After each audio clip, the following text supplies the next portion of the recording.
relationship between Nigeria and Niger just before the interregnum in the country? Thank you very much. The relationship between Nigeria and Niger is something that spans hundreds and hundreds and hundreds of years. It's something that will live on for another hundreds and hundreds and hundreds of years. Nigeria and Niger are joined at the hip. We are Siamese twins. Whatever affects Nigeria affects Niger directly. Whatever affects Niger affects Nigeria directly. So in fact, sometimes you can't even find the line between Nigeria and Niger. You have chieftains in the northern part of Nigeria whose dominion extends into Niger and vice versa. And you have families living across the border. Our husband having two wives, each living across the border. So the line is only imaginary. Nigeria and Niger are one, and Nigeria and Niger will remain one for as long as this world exists. So if this is what, because you have also used a very, very close adjective by saying that it's like a Siamese twins. If this relationship is this close, then let us in on first how. I'm trying to look at the nexus now. You talked about a boundless boundary. Is that what it is? And which of these states bound? Because if you look at the map now, we look at Sokoto all the way to Borno State. Yes, absolutely. The entire width of the north, the boundary is with Niger.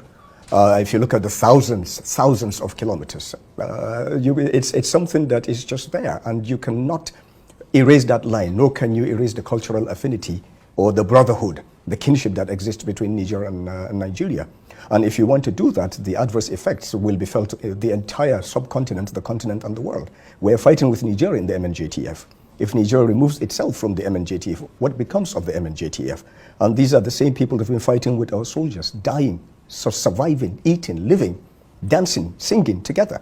So our relationship with Niger on a bilateral level is stronger than our relationship with any other country in terms of bilateral relationship. The unfortunate situation we find ourselves here is the burden of command on President Bola Ahmed Tinubu, who is chairman of Ecowas, but also the president of the Federal Republic of Nigeria. So ideally, the discussion should have started internally going out. So as federal government, President of the Federal Republic of Nigeria, looking at our bilateral relationship before speaking as President, Chairman of the Ecowas. So now we've boxed ourselves in, and we are talking from outside inwards. And it is not very comfortable for our bilateral relationship. First, it is bilateral, then multilateral.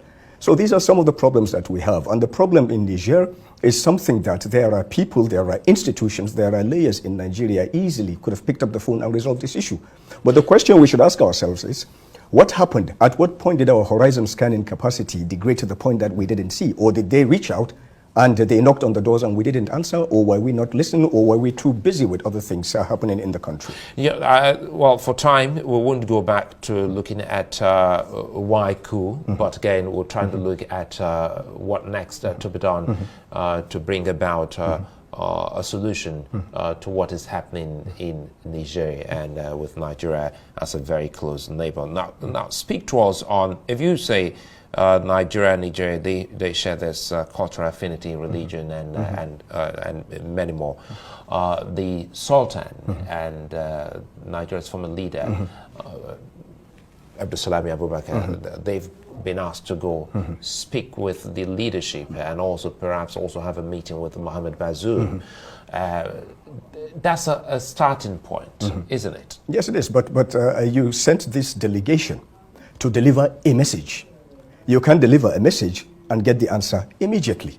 So again, it's the process. And this delegation went on behalf of ECOWAS, not on behalf of Nigeria. Up till now, no one has gone on behalf of Nigeria. I am yet to hear Nigeria cohesively in a bilateral way try to engage Niger.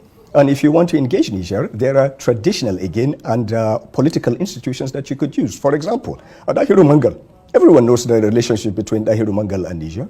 President Buhari, former President Buhari, even threatened us that if we disturbed him, he was going to move to Niger. So the affinity of people, especially in Katsina, and Sokoto, and Kebbi, and Maiduguri with Niger is too strong to discountenance when you're discussing this. Then the military itself.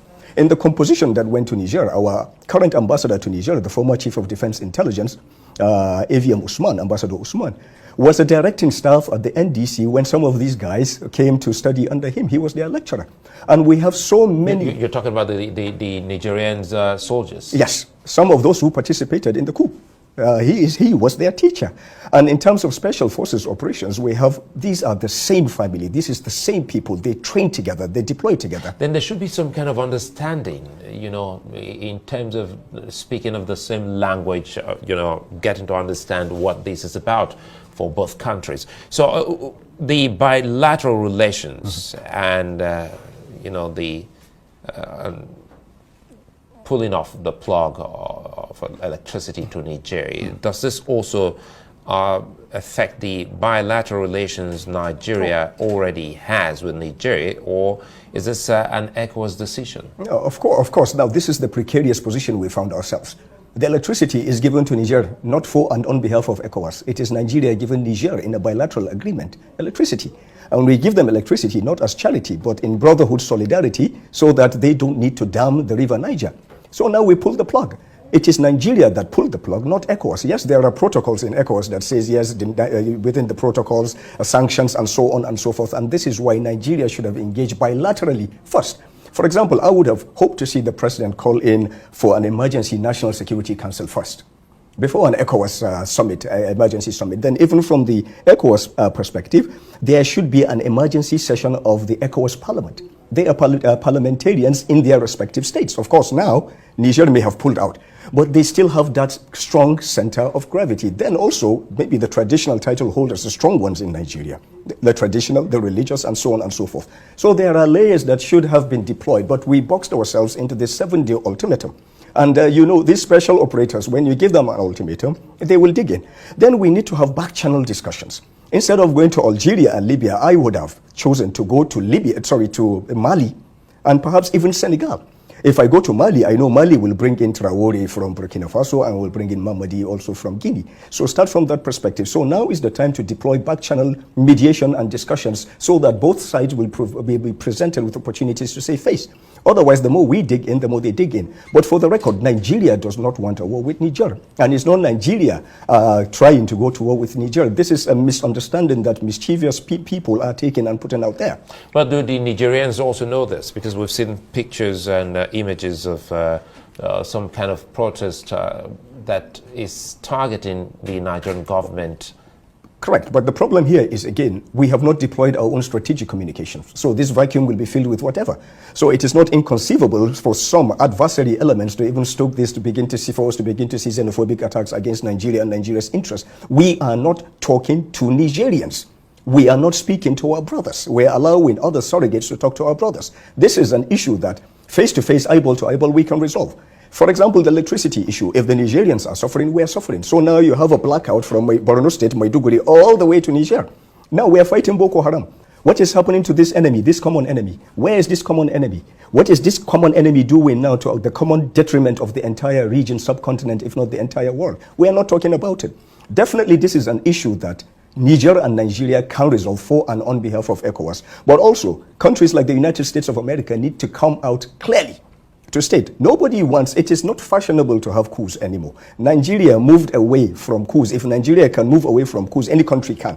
We have done 7 successful democratic processes roll over. This is something very, very significant, but perhaps Nigeria, in our foreign policy, we need to look more outwards and be our brother's keeper. And this vacuum that we're living, perhaps, that is what breeds adventurers from external interests to come into our own spaces to do this. But I have absolute belief and confidence that this will not degenerate to the point that people are expecting. We have a chief of defense staff who is one of the most outstanding warriors Nigeria has ever produced, who has served in the theater, again with Nigerians. And we have an MNJ ATF commander who is Nigerian, who leads the MNJ ATF, who has served with these special operators and also a Nigerian. How many Nigerian soldiers have come to Nigeria for defense college and so on and so forth? Also, nobody is talking about the Lake Chad Basin Commission. That's a very, very strong tool. We have an executive secretary that is Nigeria. Also, the Nigerian parliament. I heard some people saying President Bola Ahmed Tinubu sent for a request. That is fictitious. You don't do that. They do not know the concepts of the diplomacy of war and what the constitution says about war. No, so you send the communication we hear that the president has sent to the National Assembly isn't true? My brother, if there's such a communication, when most sensitive documents have leaked, you would have seen it by now. And there's absolutely no reason to do that, because even within the Constitution, there are parameters that must be set before the president can do that to the National Assembly. First, he has to build consensus. To build that consensus, he must have a National Security Council meeting. The governors must be a part of it. Other layers of Nigeria must be a part of it. We must notify other institutional entities before the final step, go to our National Assembly to seek for a declaration. None of these steps have been taken. None of them have started. So it's mischief makers, again, because we have a very weak strategic communications regime that are taking advantage of this. So even the adversary, the insurgents, can plant certain things now. This is the best radicalization for them, to show that, look, democracy, look at what is happening. Brother is about to kill brother just because of power. So we need to pull back. Nigeria must be the adult in the room. This is a God-given position. We didn't ask for it. We are the big brother, and we must play the big brother. And we're looking at the 48 hours, which is ticking away. By Sunday, it will elapse. Mm-hmm. So in diplomacy, mm-hmm. Sometimes when you give such statements, mm-hmm. it's always difficult for you to back down. Mm-hmm. So what should be the solution? What is the solution is being done. And it's something that we cannot discuss on national TV, unfortunately. There's a lot of movement. There's a lot of shuttle diplomacy. There's a lot of interdiction diplomacy. There are many, many layers that perhaps should have been kickstarted long ago, but better late than never. The deadline will come and go and nothing will happen. There will be extensions. There will be a peaceful resolution of this problem. And perhaps this provides a solution. All the time we talk about ECOWAS is ECOWAS of states.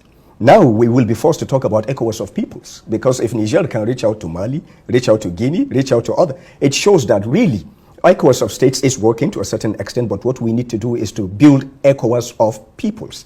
Otherwise, even if for God forbid, there's going to be deployment, at the end of the day, it will be Liberia and Sierra Leone all over. Nigeria will carry the brunt, will send the troops and so on and so forth. ECOWAS of people, this is the solution. Secondly, the ECOWAS Parliament needs to have legislative powers. If the ECOWAS Parliament had legislative powers, we wouldn't be talking about National Assembly. The CDSs will not be coming to Nigeria. Our own president, chairman of ECOWAS will not be speaking. It will be the Parliament speaking, unless and until all parliamentary mechanisms for resolution are exhausted before it goes to the level of the executive. So with all the distractions that we have, this should not be another distraction. We are winning the war against terror. For and on behalf of the region, for and on behalf of the continent, for and on behalf of the world. We must not lose focus. We must bring this war to conclusion. We must support this government. We must support these service chiefs and intelligence chiefs. And we must support and promote peace between Nigeria and Niger. Listening to you, is it safe to now say the era of Mohamed Bazoum is gone? Well, this is an internal issue. It has nothing to do with us. When you go to mediate and negotiate, up till now, we have not even begun to talk about CBMs, confidence building mechanisms. It's give and take.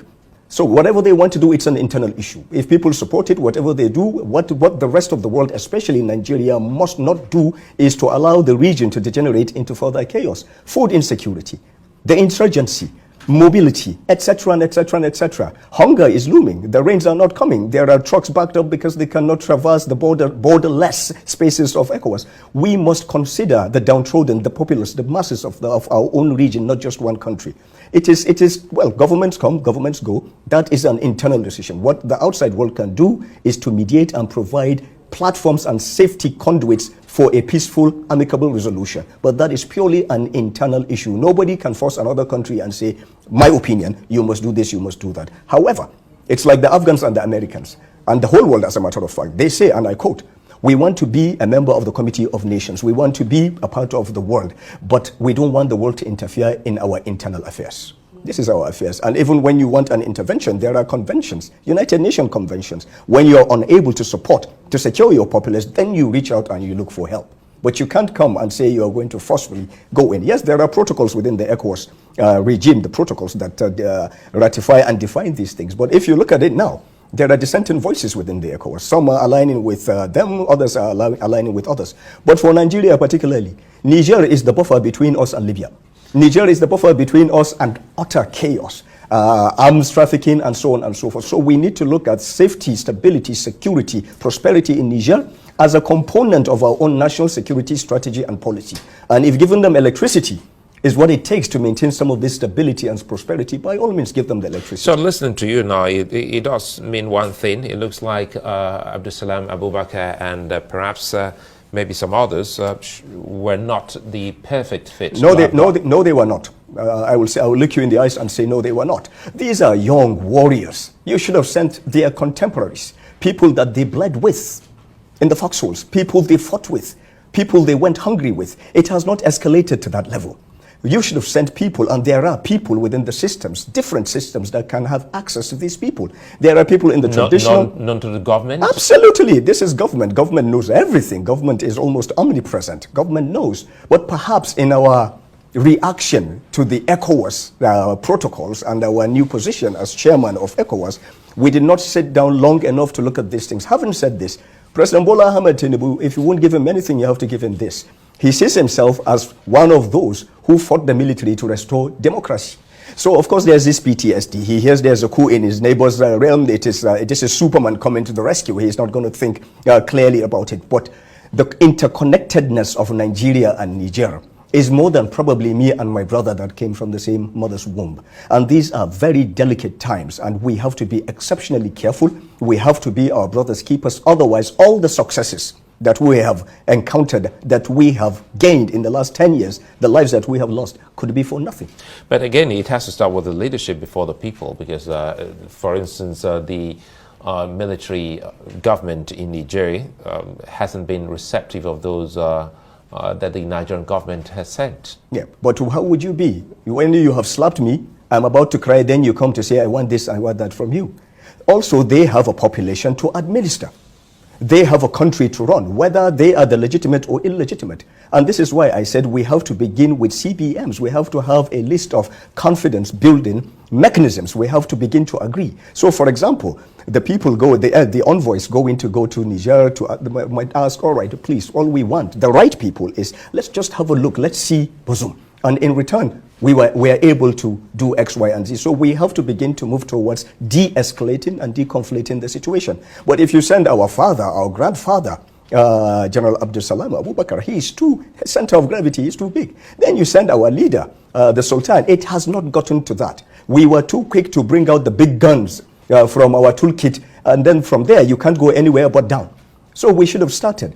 The ambassador in Niger should have been our ambassador, the first person to engage, because he has all the credentials.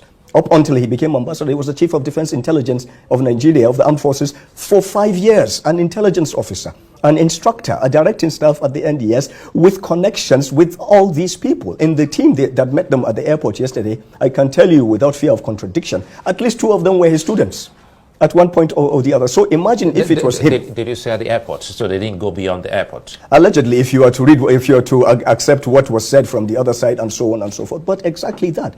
You can't bring out your big guns when you're just starting. You have to begin to graduate and calibrate yourself. This is diplomacy. I'm not a diplomat. I'm just a failed politician. But we know this much. Right, and also, as you are sending envoys to Algeria, to Libya, Mali is where you should be sending envoys. The chief of defense staff of Niger went to Mali first.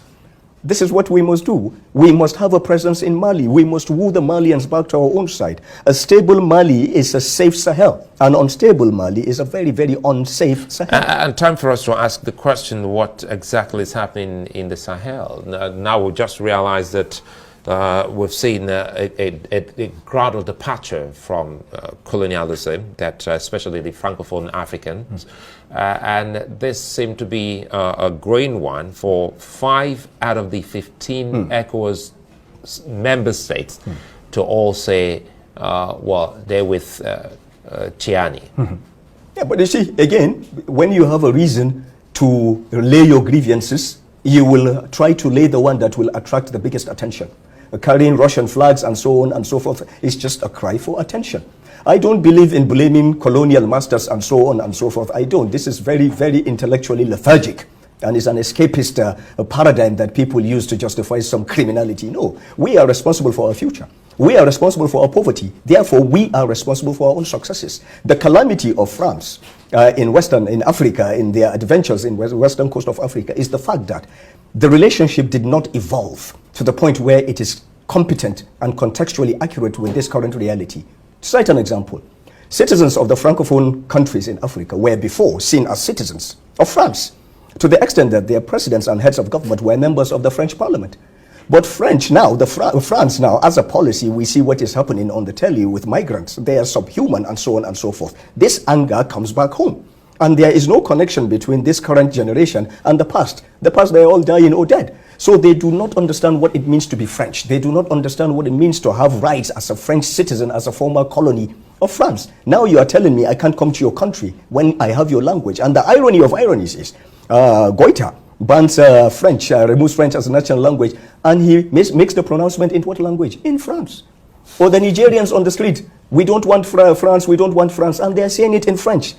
This is the dilemma that the French government has found itself. So they need to realign their policies, recalibrate their relationship with their own former colonies to ensure that this balance is attained. And what's Africa missing out here? Because we see a groundswell of support for the military administration in Niger. It's not a groundswell support for the military. It's an opportunity to air grievances. Everyone is aggrieved. Either there is disequitable distribution of opportunities or resources or marginalization and this and that. So anytime, anywhere in the world there has been a coup, the first thing is people take to the streets to celebrate. Until after reality sets down and you realize all your liberties are gone, and by God, what did we do? So it's the same. People have to be given the spaces to vent.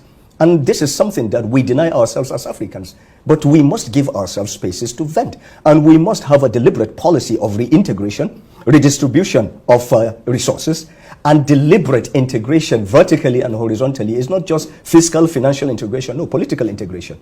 Otherwise, we will have pockets forever on the margins of our societies waiting to air out their own grievances in the most violent way possible. And let's close on this. You say there are moves already, and some of these are not for the media. But again, from the periphery, there are some that are meant for the media so that people can know that, especially those who live around the border area of Nigeria and Nigeria, they just would want to know what the governments of both countries are doing to Good question. Bring some kind of calm and Good peace. question. I answer your question with a question.